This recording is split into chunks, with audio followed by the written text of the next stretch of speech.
Outlet पर होगा आपके सारे फिजिक्स के इंस्टीट्यूट मैथ्स और उसका सफाया। बस अपने फोन से क्वेश्चन की फोटो खींचो, क्रॉप करो और तुरंत वीडियो सोल्यूशन पाओ। डाउनलोड कीजिए डाउटनेट ऐप अभी या फिर व्हाट्सएप कीजिए अपने डाउट्स 8 400 400 400 पर। क्वेश्चन में दे रखा है a ball is released in a smooth diametrical tunnel of earth. ठीक है, इसके दो पार्ट्स दे रखे हैं। पहला पार्ट पूछता है after how much time it will pass through the centre of अर्थ, और दूसरा पार्ट है what will be the speed at the centre of अर्थ। ठीक है, तो आइए देख लेते हैं इसे कैसे सॉल्व करना है। सबसे पहले इसे हम एक डायग्राम में रिप्रेजेंट करते हैं। अज्यूम करते हैं कि जो ये सर्कल है ये हमारा अर्थ को रिप्रेजेंट कर रहा है। ठीक है, तो इसके डायमीटर के अलोंग हमने एक टनल डग किया हुआ है। ठीक है, हम अज्यूम करते हैं कि ये हमारा टनल है और हमारा सेंटर ऑफ अर्थ इस पर्टिकुलर पोजीशन पर लाई कर रहा है। ठीक है, हमने क्या किया, इनिशियली बॉल को सरफेस से रिलीज किया, यानी कि इस पर्टिकुलर पोजीशन से हम मानते हैं यहाँ से हमने बॉल को रिलीज किया। ठीक है, तो क्लियरली इसकी जो इनिशियल वेलोसिटी है ये 0 के बराबर है। ठीक है, अगर हम अज्यूम करें कि बॉल किसी इंस्टेंट पे सेंटर से किसी डिस्टेंस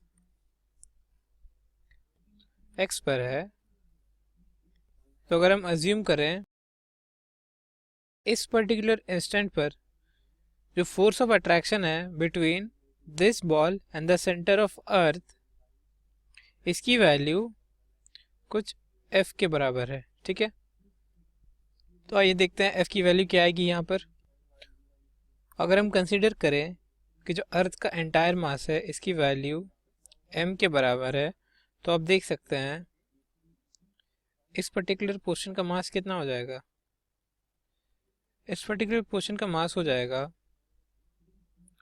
4/3 पाई x³ इंटू रो के बराबर। ठीक है, जहां पर रो क्या है,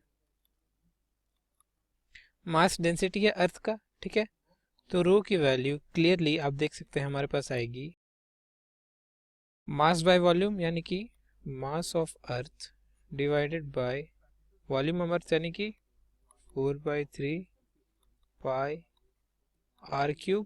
ठीक है, तो आप देख सकते हैं इस m की वैल्यू हमारे पास आ जाएगी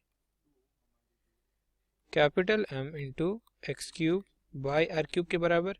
ठीक है, तो अब इस पर्टिकुलर बॉल की मास को हम मान लेते हैं m डैश। ठीक है, तो आप देख सकते हैं अर्थ के इस पोर्शन का और इस बॉल m डैश मास के बीच का फोर्स ऑफ अट्रैक्शन F की वैल्यू होगी gm into m dash by x² के बराबर। ठीक है, जो कि डायरेक्टेड होगा टुवर्ड्स द सेंटर। तो अब हम स्मॉल m की वैल्यू यहाँ पर पुट कर देंगे। ठीक है,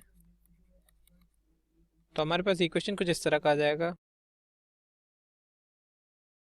तो इसे थोड़ा फर्दर सॉल्व करें तो f की वैल्यू हमारे पास आएगी m dash into x by r³ के बराबर। ठीक है, तो इसका अगर हम एक्सेलरेशन निकालें, एक्सेलरेशन हमारे पास आएगा f बाई m डैश या gm(x बाई r³। ठीक है, तो आप देख सकते हैं एक्सेलरेशन की वैल्यू हमारे पास आ गई -gm(x by r³। Minus sign इसीलिए क्योंकि ये डाउनवर्ड डायरेक्टेड है सेंटर की ओर। ठीक है, तो यहाँ पर आप क्लियरली देख पाएंगे जो हमारा एक्सेलरेशन है ये directly proportional to negative of displacement है। इसका मतलब क्या है कि इस टनल में बॉल का मोशन जो है ये सिंपल हार्मोनिक होगा। ठीक है, तो यहाँ पर से अगर हम इस इक्वेशन को a इक्वल्स टू -ω² के साथ कंपेयर करें तो आप देख सकते हैं ω² की वैल्यू हमें मिलेगी gm/r³। ठीक है, हमें पता है gm/r² की वैल्यू स्मॉल g के बराबर होती है, यानी एक्सेलरेशन ड्यू टू ग्रेविटी के बराबर होती है। ठीक है, तो हम gm/r² को स्मॉल g से रिप्लेस कर दें तो ω² की वैल्यू हमें मिल रही है, आप देख सकते हैं g/r के बराबर। ठीक है, ये आपका है ओमेगा की वैल्यू हमें मिल गई √g/r। तो टाइम पीरियड हमारे पास हो गया 2 pi under root R by G के बराबर। ठीक है, तो क्लियरली आप यहाँ पर देख सकते हैं कि इनिशियली हमने इस बॉल को एक्सट्रीम से रिलीज किया था। ठीक है, मतलब यानी कि सरफेस से। इस अर्थ के केस में जो हमारा सरफेस है वो एक्सट्रीम का काम करेगा। ठीक है, और जो हमारा सेंटर ऑफ अर्थ है ये मीन का काम करेगा। आप देख सकते हैं सेंटर ऑफ अर्थ पे जो ये बॉल है इस पर नेट फोर्स भी 0 हो जाता है। ठीक है, तो क्लियरली हमने इसे कहाँ से रिलीज किया है? सरफेस से, यानी कि एक्सट्रीम से रिलीज किया गया है।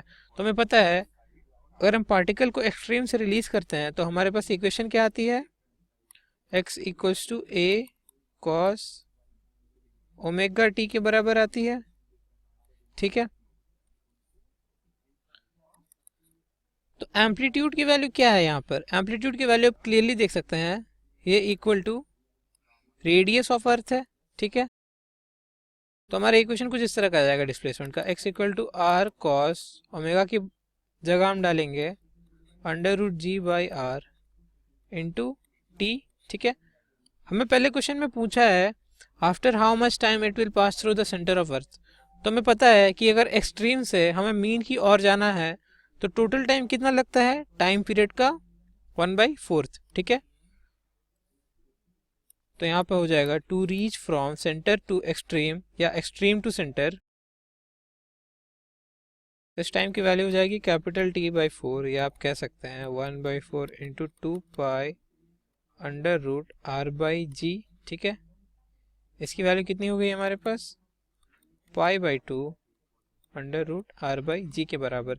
ठीक है, हमें अगले पार्ट में पूछा है with what speed will the ball pass the centre of अर्थ। ठीक है, तो हमें पता है कि जब ये सेंटर ऑफ अर्थ पे होगा तो इसकी जो एक्सेलरेशन है ये 0 हो जाएगी। ठीक है, तो ऑब्वियसली इसकी जो वेलोसिटी होगी ये v मैक्स के बराबर होगी। ठीक है, हमें पता है कि अगर पार्टिकल SHM परफॉर्म कर रहा है तो v मैक्स की वैल्यू क्या हो जाती है? a ओमेगा के बराबर हो जाती है। ठीक है, तो यहाँ पर एम्पलीट्यूड की वैल्यू हमारे पास कितनी थी? r। ठीक है, ओमेगा की वैल्यू हमारे पास कितनी आई थी? Under root g by R. ठीक है, तो आप देख सकते हैं यहाँ पर v मैक्स की वैल्यू हमारे पास आ जाएगी रूट जी आर के बराबर। ठीक है, तो हमारा बी का आंसर हो जाएगा।